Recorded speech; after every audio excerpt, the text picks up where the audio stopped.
The host is already sliding when the shell appears.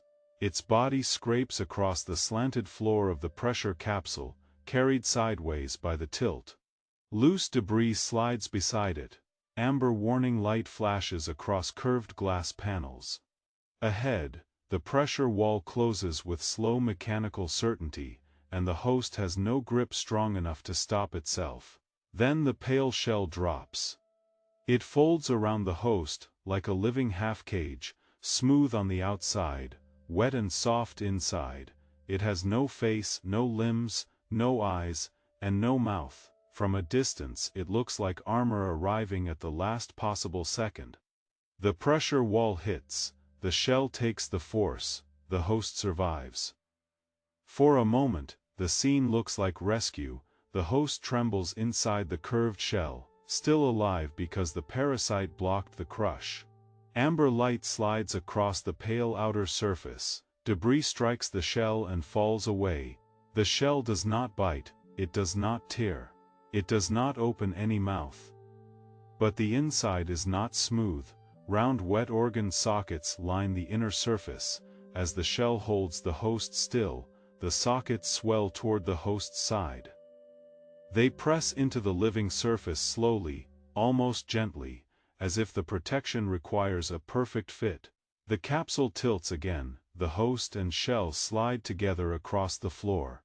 The pressure wall retracts, then begins to close from another angle. A dark fragment tumbles toward the trapped body. The shell lowers one edge and blocks it. The host lives through another impact. And the sockets push deeper. That is the rule of this parasite. It cannot convert a dead host. A crushed host is useless. It must protect the host from every major pressure event until the organ sockets take root. Its mercy is not a disguise placed over violence. Its mercy is the violence. The host tries to pull free when the shell opens. For one brief second, there is a gap between the pale curve and the slanted floor. The host bends toward that gap. It should drop away, it should slide out. It should escape before the wall moves again. It does not. Thin socket tissue holds it against the inner shell. The host's movement pulls the tissue tight. The shell responds with a slow pulse, and the host is drawn back into position. The shell closes again. Curved glass reflects the incident in broken layers, the host sliding, the shell wrapping, the pressure wall striking, the wet sockets growing. In one reflection the parasite still looks like a shield, in another, the host is already becoming an attachment. A stronger surge begins. The pressure wall moves forward again, the floor tilts harder, debris slides faster. The shell rotates, placing its hardest outer curve between the host and the closing wall. The host no longer chooses the movement, the shell moves, and the host moves with it. Impact. The sockets widen into pale cups around them. The host remains alive, but its rhythm is being routed into the shell. A pulse travels from the host into the parasite. A second pulse comes back. The capsule has made dependence unavoidable. Without the shell, the host would be crushed. With the shell, it survives long enough to lose independence. The same curved body that saves it from the pressure wall also holds it still for conversion. The shell opens wider. This time the host hangs from the inner socket network. It is no longer simply trapped inside, it is suspended. Its body tries a small independent motion, but the motion travels through the socket tissue and returns as a forced pulse. The host's struggle is being translated into function. The pressure capsule tilts harder still. A heavy panel slides down the floor. The pressure wall casts a dark compression shadow over the shell and host.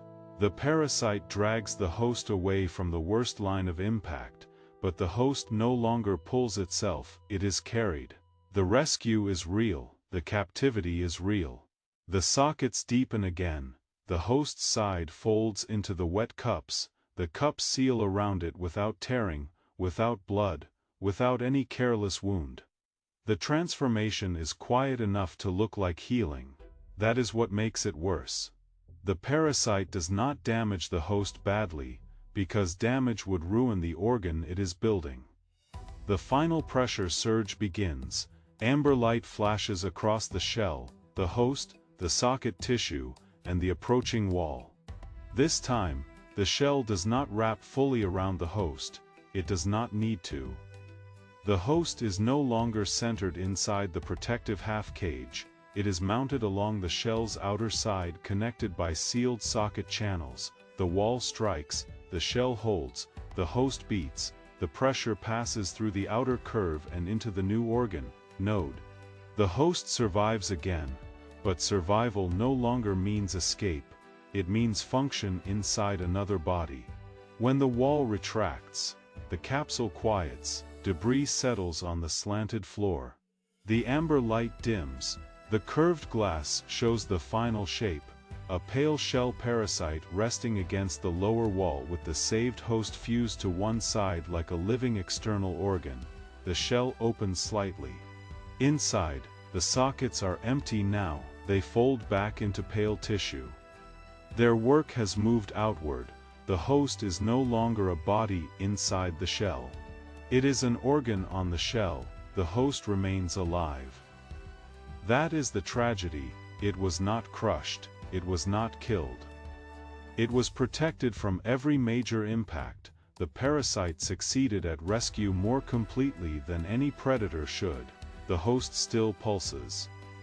Its surface still responds, but it no longer moves away. It no longer chooses direction. Each beat travels into the shell and disappears under the pale surface. The final amber light crosses the capsule.